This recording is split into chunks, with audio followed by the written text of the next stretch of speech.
Hello friends, welcome to Tamil பொண்ணு தெலுங்கு மருமகள் channel. இன்றைக்கி ஆந்திரா ஸ்டைல் மோர் குழம்பு தாங்க பார்க்கலாம். இது ரொம்ப ரொம்ப சிம்பிள், டேஸ்டியும் கூட. இது ரொம்ப டேஸ்டியாக இருக்குங்க. இந்த மோர் குழம்புக்கு சைட் டிஷ்ஷே தேவையில்லைங்க. இந்த மோர் குழம்பே கரெக்டாக இருக்கும். ஏன்னா அதில் போட்டிருக்கிற வெங்காயம், பச்சை மிளகாலாம் கரெக்டாக சூப்பராக இருக்குங்க.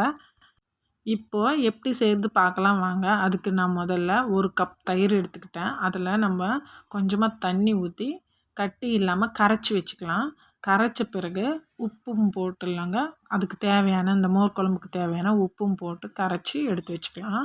அப்புறமா இதுக்கு தேவையான பொருட்களையும் ரெடியாக எடுத்து வச்சுக்கலாம். அப்போ தான் சீக்கிரமாக முடிஞ்சிடும். அப்புறம் கடாயில் எண்ணெய் ஊற்றி எண்ணெய் காஞ்ச பிறகு கடுகு போட்டுக்கலாங்க. கொஞ்சம் அதிகமாகவே போடுங்க. அப்போ தான் ரொம்ப பார்க்குறதுக்கு அழகாக இருக்கும் மோர் குழம்புல. கடுகு பொரிஞ்ச பிறகு சீரகம் போட்டுக்கலாம்.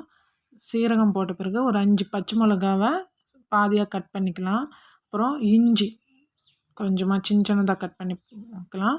அப்புறம் கருவேப்பிலை, 2 காஞ்ச மிளகா, வெங்காயங்க. நம்மளுக்கு எவ்வளோ தேவையோ அவ்வளோ வெங்காயம் போட்டுக்கலாங்க. நான் 1 வெங்காயம் போட்டிருக்கேன். நீட்டாக கட் பண்ணி போட்டுக்கிட்டேன்.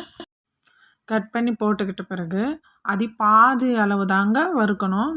ஃபுல்லாக வறுத்துடக்கூடாது. பாதி அளவு வெந்தால் போதும். வெந்த பிறகு இது மாதிரி போட்டு கொஞ்சம் நேரம் போட்டாவே போதுங்க. அதுக்கப்புறம் ஸ்டவ் ஆஃப் பண்ணிவிட்டு மஞ்சத்தூள் போட்டுக்கணுங்க. முன்னாடியே போட்டால் மஞ்சத்தூள் கருகிடும். பாருங்கள், ஆறிடுச்சு. இப்போது நம்ம முன்னாடியே கரைச்சி வச்சுருந்த தயிரில் இந்த தாளிச்சதெல்லாம் அதெல்லாம் எடுத்து போட்டுக்கலாம். அவ்வளோதாங்க, சிம்பிளாக முடிஞ்சிடும். ரொம்ப சிம்பிளான ஒரு இதுங்க. இது மோர் குழம்பு ரொம்ப டேஸ்டியாகவும் இருக்குங்க. சிம்பிள்ன்றதால நல்லா இருக்காதுன்னு இல்லை, ரொம்ப டேஸ்டியாகவும் இருக்கும். பாருங்கள், இதுக்கு சைட் டிஷ் கூட தேவையில்லைங்க. ஏன்னா நம்ம ஃபுல்லாக வறுக்கலை, பாதி தான் வறுத்துருக்கோம். அதனால் அதில் கடிப்படுங்க. பச்சை மிளகா, வெங்காயம் இதெல்லாம் இருக்கிறதெல்லாம் ரொம்ப டேஸ்டியாக இருக்குங்க. நீங்களும் ஒரு வாட்டி ட்ரை பண்ணுங்கள். ட்ரை பண்ணி பார்த்து எங்களுக்கு கமெண்ட் சொல்லுங்கள் எப்படி வந்துச்சுன்ட்டு. இந்த வீடியோ உங்களுக்கு பிடிச்சிருந்தா நம்மளோட சேனல் தமிழ் பொண்ணு தெலுங்கு மருமகள் சேனலை சப்ஸ்கிரைப் பண்ணிக்கோங்க. லைக்கும் பண்ணுங்கள், ஷேர் பண்ணுங்கள். தேங்க்யூ.